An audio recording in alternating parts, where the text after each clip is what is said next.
सवार हुए हैं और जैसे ही महलों में पहुंचे, जब महलों में पहुंचे तो जैसे ही रानी ने देखा, पूछ लिया, महाराज आप रात्रि भर कहाँ रहे हैं? रानी कहने लगी, मुझे पता है तुम रात्रि भर हमारी सौत के पास में रुक कर के आए हो। तो मेरे भैया एकदम से उत्तानपाद को क्रोध आ गया। कहने लगे, रानी तुम पागल हो क्या? जैसे ही इतनी बात कही तो मेरे भैया धीरे धीरे समय बीतता चला गया। आज उत्तानपाद के घर में महाराज दोनों रानियों के एक एक बेटा हुआ है।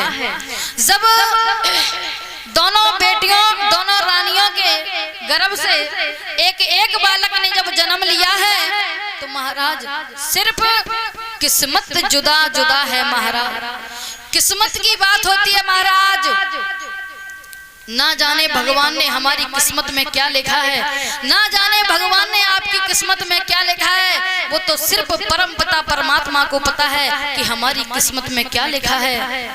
महाराज आज जैसे ही जब दोनों रानियों को एक एक बेटा प्राप्त हुआ है तो सिर्फ किस्मत की बात हुआ करती है। महाराज एक कवि बड़ी सुंदर कल्पना करता है, क्या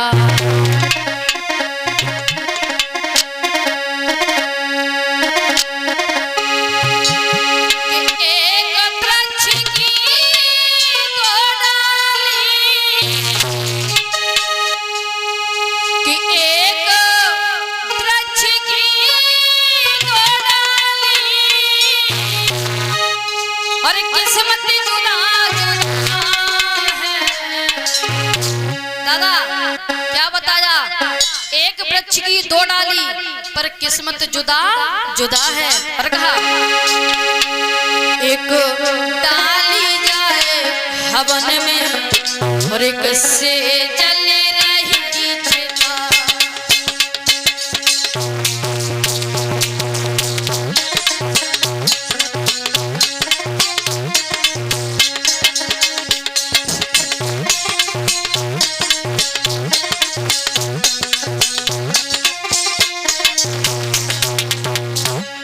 दादा लोग हमारे एक एक शब्द पर गौर करना, ठीक है दादा लोग? समझ में आ रहा है?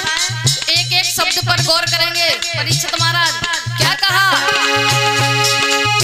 एक वृक्ष की दो डाली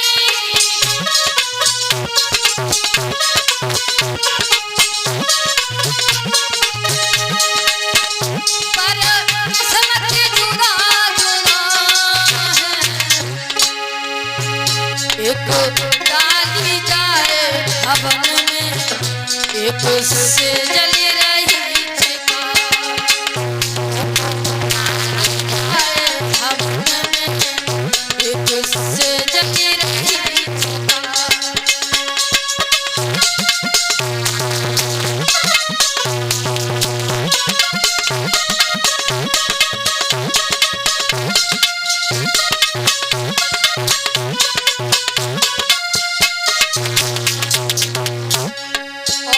कवि ने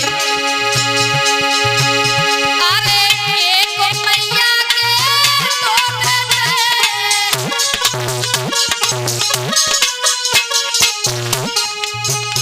अरे एक पिता के दो बेटे,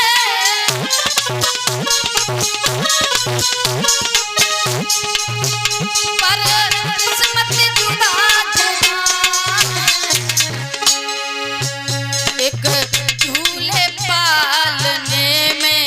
परीक्षित महाराज एक झूले पालने में एक पत्तों पर पड़ा।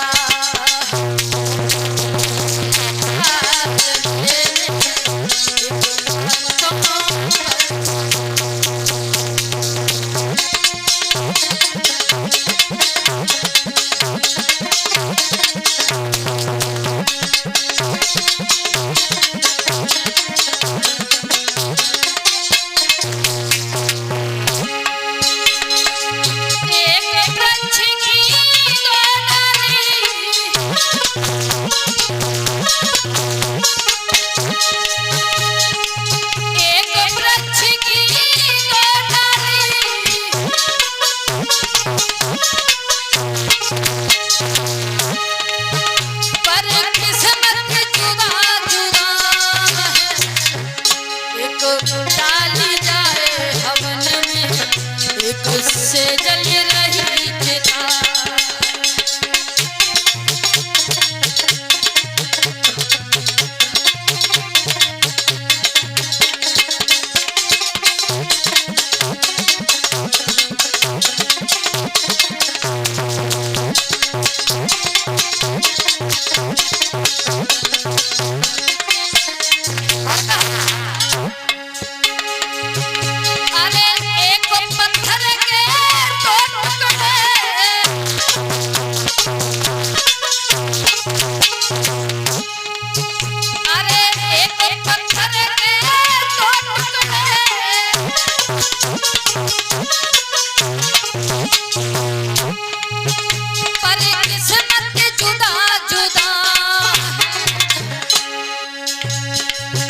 एक बन शंकर जी पूजते, एक सीढ़ी पर लगा।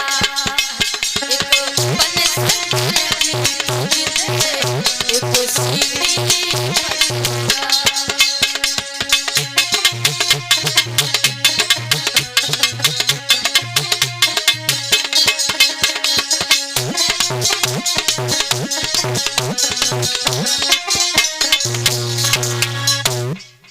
मेरे भैया,